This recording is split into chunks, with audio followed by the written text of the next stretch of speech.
Chike Okafor had always felt different. Not in the way of brilliance or talent, though he had plenty of both, but in the way shadows seemed to follow him, even in the brightest places. At 23, he lived in Lagos with his widowed mother and younger sister, Ada. Their modest two-bedroom flat in Surulere echoed with the noise of city life, horns blaring, generators humming, preachers shouting from street corners. But inside their home, silence often reigned, heavy and unspoken. Chike's mother carried it in her eyes, an old grief, a secret that no laughter could erase. Whenever she prayed at night, her voice trembled, as though bargaining with God for something unseen. As for Chike, he carried it in his dreams. For years, he had visions he could not explain, of a man in white robes standing on a mountain, of fire burning yet not consuming,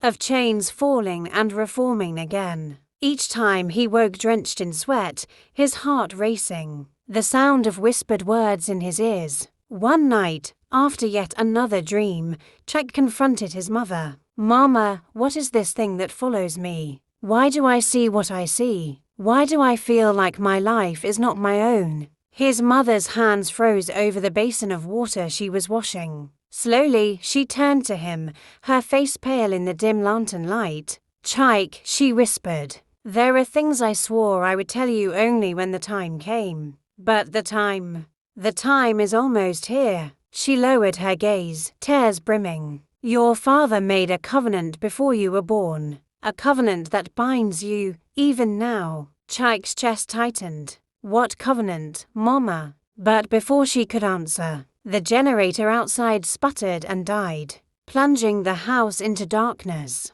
In the silence, Chike heard it clearly, a low, almost human whisper, as though from the walls themselves. "The blood remembers." The next morning, the flat was unusually still. Ada had gone to school, the neighbors' noise felt distant, and the air carried a heaviness Chike couldn't shake. His mother sat in the sitting room, Bible open on her lap, though her eyes weren't on the words. She looked up as Chike entered, and for a long moment, neither of them spoke. Finally, she said, "Your father was a man of faith, but also a man of fear. Before you were born, he fell gravely ill. The doctors gave up on him, but instead of surrendering, he made a vow." Chike leaned forward, his heart pounding. "What kind of vow?" Her lips trembled. "He prayed, he cried, and then he made a covenant with God.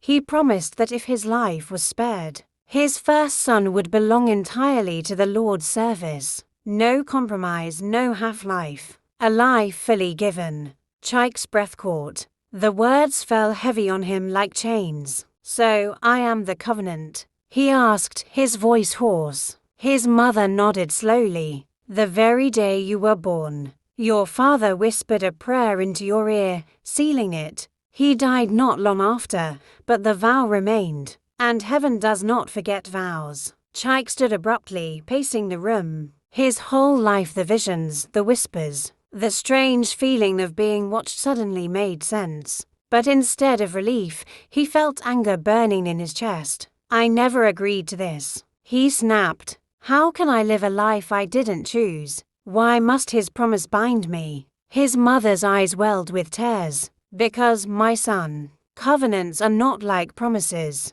They are blood. They live beyond death." Silence stretched between them. At that moment, the ceiling fan above them creaked loudly. Though there was no power, a chill swept through the room. Chike froze, his skin prickling as he heard the whisper again. "The blood remembers, and it will not be broken." For days after his mother's revelation, Chike moved through life in a haze. At work, his colleagues noticed his distracted air. At night, sleep became a battlefield of visions, flashes of chains breaking, fires burning, voices calling his name. One Friday evening, his friends convinced him to go out.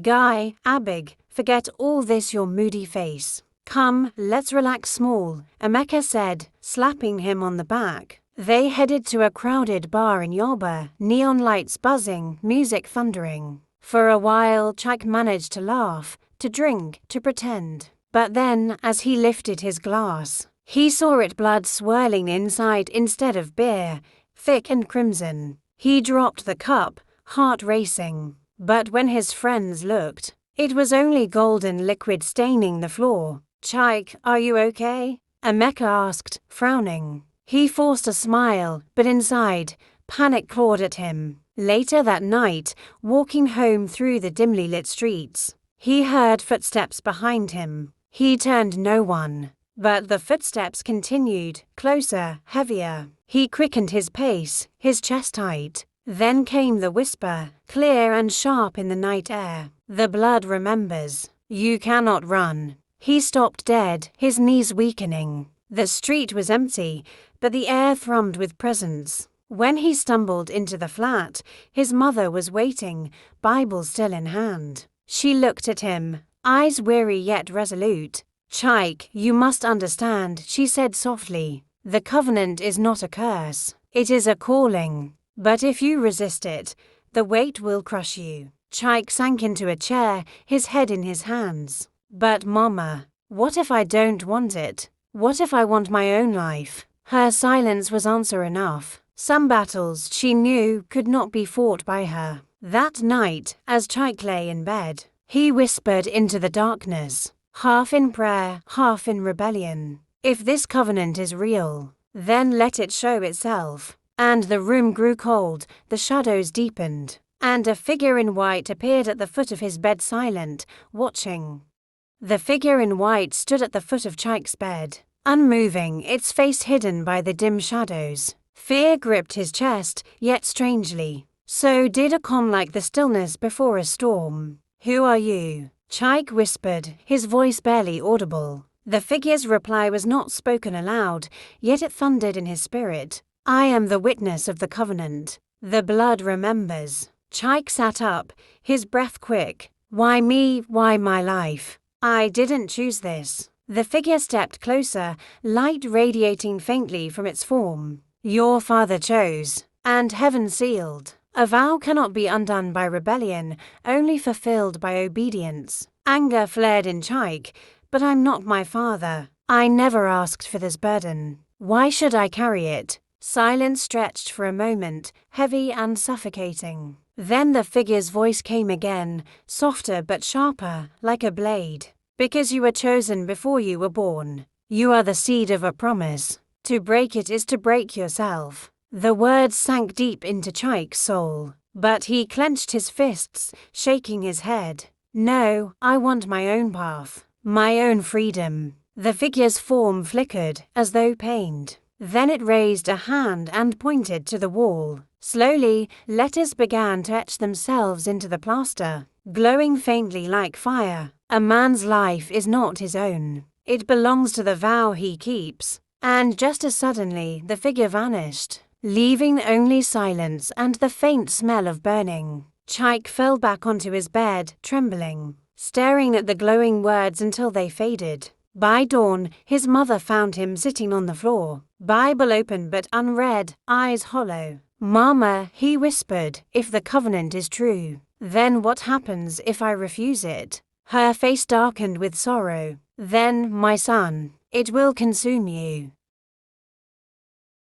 Chike tried to bury the encounter with the figure, telling himself it was only a dream. For a few days, he threw himself into ordinary life, going to work, meeting friends, pretending nothing had changed. But ordinary life no longer held him. At the office, he found himself zoning out during meetings, the whisper echoing in his ears. "The blood remembers." At night, he barely slept. Each time his eyes closed, he saw chains sometimes binding his hands, other times binding his mother and sister. When he tried to break them, they tightened, cutting deeper. One morning, as he left for work, Ada ran after him. "Brother, you promised to help me with my assignment yesterday. You forgot." Chike's heart sank. He had forgotten. Again, he ruffled her hair, muttering, "I'll help you later. Ada, I promise." But Ada only looked at him with wide,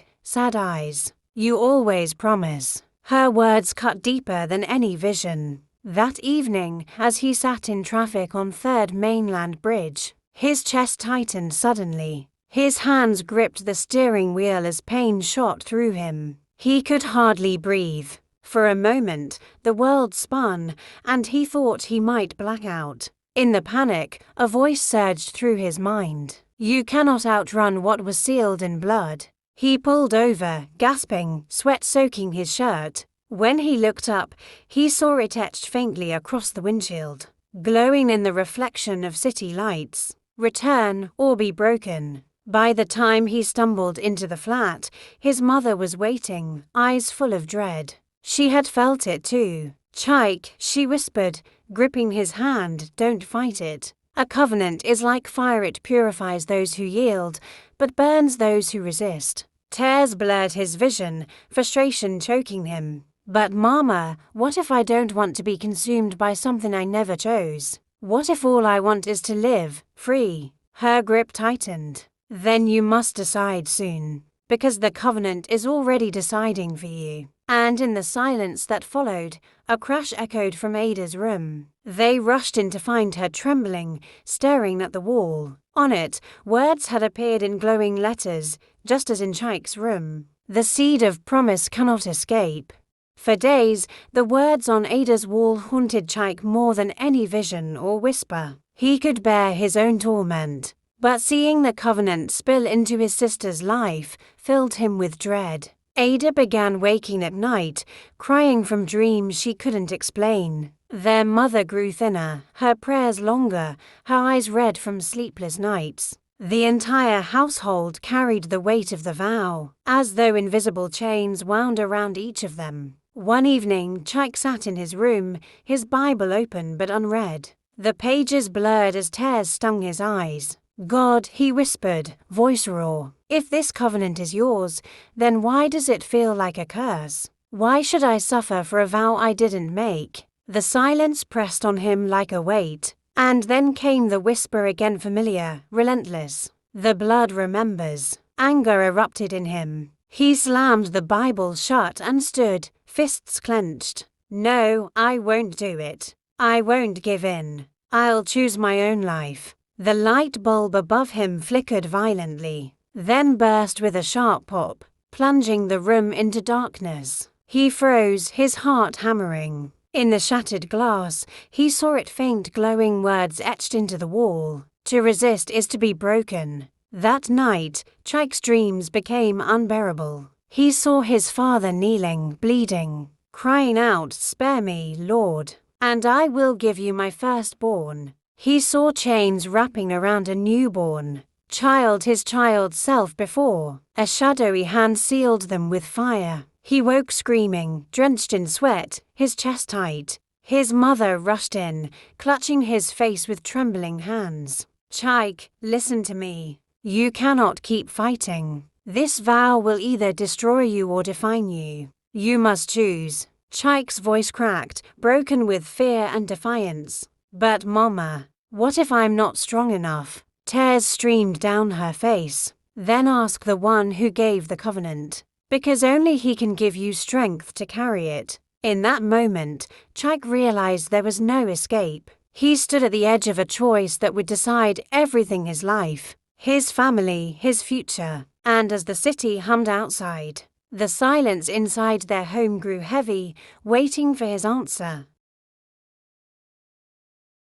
The night was heavy with silence. Chike sat alone in the sitting room, the flickering light of the lantern casting long shadows against the walls. His mother and Ada were asleep, but he could not rest. His chest still burned from the dream, his mind torn between rebellion and surrender. He whispered into the emptiness, voice shaking, "God, if you want my life, take it. But don't take my family with it." The air shifted. The same presence he had felt for weeks filled the room. The figure in white, radiant yet terrifying, appeared once more. Chike swallowed hard, his fists trembling at his sides. "I can't fight any more," he said hoarsely. "If this covenant is real, then show me what it means. Show me who I am meant to be." The figure stepped closer, and its voice thundered not in the air, but in Chike's spirit. The covenant is not chains but calling. It does not curse, it consecrates.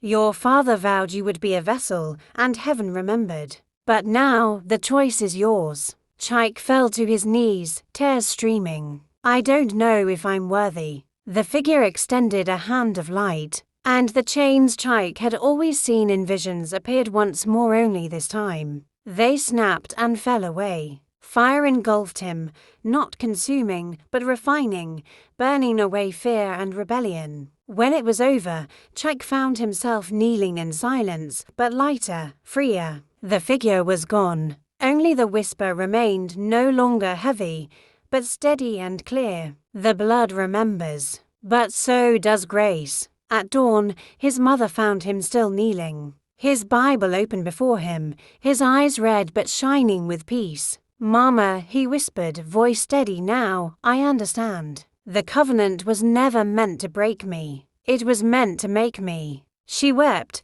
pulling him into her arms. For the first time in years, the house felt alive again. Its walls no longer heavy with whispers, but with release. Chike rose, a new fire burning within him. He didn't know where the path would lead, but he knew this: his life was not his own, and in surrender, he had finally found freedom.